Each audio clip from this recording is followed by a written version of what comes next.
In this video, I'll show you how to turn off Entity Creator Visibility in Base44 quickly and easily. If you want to hide creator visibility for your entities, this simple setting change takes just a few seconds. And if this video helps, make sure to like the video and subscribe for more quick software tutorials. Let's get started. First, open your Base44 project. Once your project is loaded, look at the left-hand side and click on Dashboard. This will take you to the main project area where you can access your configuration options. From here, click on Settings. In the Settings menu, look for the option labeled Entity Creator Visibility.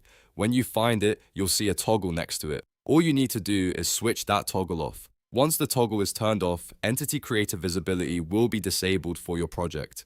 That's it. Your setting has now been updated and creator visibility will no longer be shown for your entities. If this tutorial helped you, please like this video, subscribe to the channel and turn on notifications so you never miss a new Base44 guide. Thanks for watching and I'll see you in the next one.